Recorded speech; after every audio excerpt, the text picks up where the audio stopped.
बिस्मिल्लाहिर्रहमानिर्रहीम। मैं हूँ शाहिद भट्ट।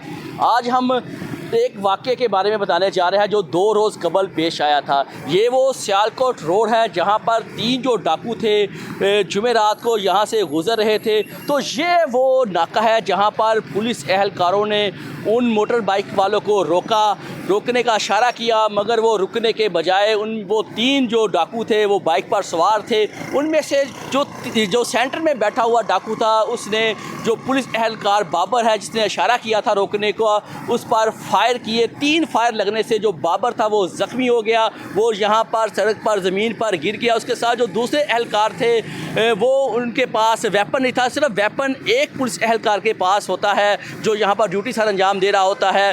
तो जो वो डाकू थे वो यहाँ से फ़रार हो चुके। ये जो पुलिस एहलकार है ये पुलिस लाइन से यहाँ पर ड्यूटी करने आते हैं क्योंकि यहाँ पर चंद गज़ के फासले पर आगे सेशन कोर्ट है, इसलिए यहाँ पर ये नाका रोज़ाना की बुनियाद पर लगाया जाता है। वो डाकू इसी रोड से होते हुए आगे वाले रोड से ये फिर पहुँचे कमिश्नर रोड पर। कमिश्नर रोड से ये जो डाकू थे सीधा बाईपास की तरफ गए हैं। वहाँ पर आगे माफ़ी वाला गांव है, वहाँ से होते हुए ये अरूप पहुँचे हैं। अरूप से ये जो डाकू हैं उसके बाद नंदी पर पहुँचे। यहाँ पर जो डाकू जो पुलिस एहलकार बाबर ज़ख्मी हुआ था उसके बाद यहाँ पर पुलिस की भारी नफरी पहुँच चुकी थी। उन्होंने 112 को कॉल की। यहाँ पर जो ज़ख्मी बाबर था उसे तिब्बी इमदाद के लिए हस्पताल मुंतकिल कर दिया गया। यहाँ पर उसका इलाज जारी था। तो पुलिस की तरफ से कॉल चलाई गई कि ये जो डाकू हैं इन रास्तों से होते हुए वो सियालकोट की तरफ जा रहे हैं। उसके बाद पुलिस ने जो नाकेबंदी है वो शुरू कर दी। ये डाकू नंदीपुर पर पहुंचने के बाद उसके साथ एक जो रास्ता है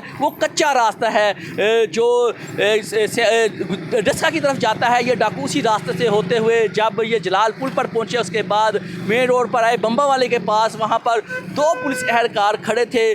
उन्होंने उन्हें इन डाकुओं को रोकने को कहा क्योंकि पीछे से कार चली हुई थी। जो 3 डाकू हैं वो एक 125 पर सवार होकर इसी रास्ते पर जा रहे हैं क्योंकि उन्होंने एक पुलिस एहलकार बाबर को ज़ख्मी किया था, 3 फायर मारे थे। जब उन्होंने रोका तो उसमें इफ्तिखार जो पुलिस एहलकार था उसके साथ नवीद था।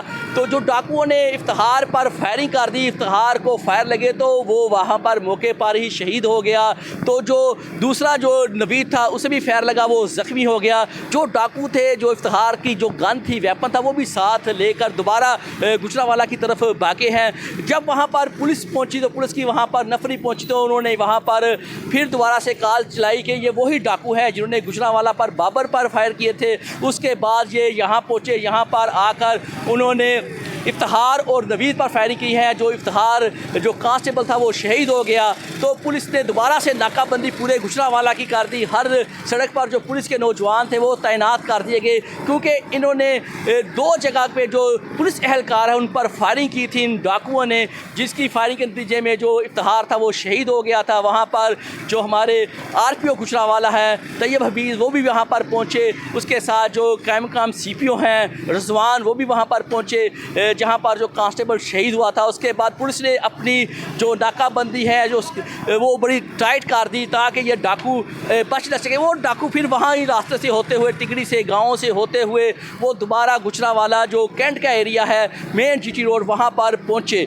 यहाँ वहाँ पर जो कैंट पुलिस है वहाँ के जो SHO है उन्होंने इन डाकुओं को घेर लिया क्योंकि कॉल चली हुई थी। इनका जो तस्वीरें थी वो शेयर कर दी गई थी कि ये इनका हुलिया है, इन्हें किस तरह आपने गिरफ्तार करना है।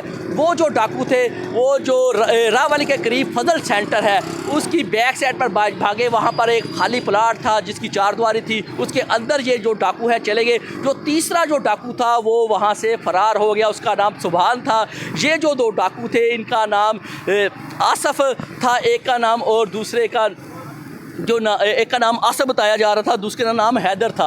ये वहाँ पर पुलिस मुकाबला हुआ, इन्होंने पुलिस पर फायरिंग कर दी क्योंकि पुलिस ने इस एरिया को चारों तरफ से घेर लिया था। पुलिस भी क्रॉस फायरिंग करती रही। ये डाकू फिर अपने अंजाम को पहुँचे। पुलिस ने इन दोनों डाकुओं को मार दिया क्योंकि इन्होंने जो पुलिस एहलकार थे उनको ज़ख्मी किया, 2 पुलिस एहलकार को ज़ख्मी किया। जो एक जो इफ्तिखार नामी कांस्टेबल था उसे शहीद कर दिया गया। यह बड़ा एक अफसोसनाक वाक़या था। उस वक़्त ये 2 डाकू मार दिए गए। उसके बाद पुलिस ने ये कहा था जो तीसरा इनका जो साथी है उसे भी हम बहुत जल्द गिरफ्तार करेंगे, उसे भी उसके अंजाम तक पहुंचा दिया जाएगा। आज जो तीसरा डाकू था जो सुभान, वो फिर पुलिस के हत्थे चढ़ गया। सीसीटीवी की जो टीमें थी वो मुतरक थी और जो पुलिस के जो टीमें थी वो मुतरक थी, तो वो उन्होंने जदीद टेक्नोलॉजी के ज़रिए इस डाकू को ट्रेस किया। जब आज उसका सामना हुआ तो वो पुलिस मुकाबले में जो सुभान है वो भी आज मारा गया। ये जो डाकू थे ये शहरियों के लिए भी ख़तरा बने हुए थे, इसके साथ साथ जो पुलिस वाले हैं उनके लिए भी ख़तरा बने हुए थे।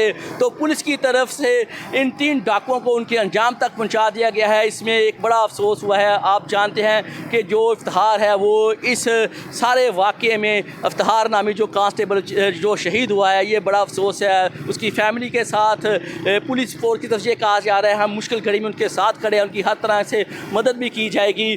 तो जो ज़ख्मी हैं पुलिस एहलकार, उनकी जो तिब्बी इमदाद है वो भी की जा रही है। तो पुलिस की तरफ से ये कहा जा रहा है कि ये जो हमारे शेर जवान हैं ये हर वक्त आवाम की खिदमत के लिए अपनी जो जानों का नजराना है ये पेश करते रहेंगे। जी।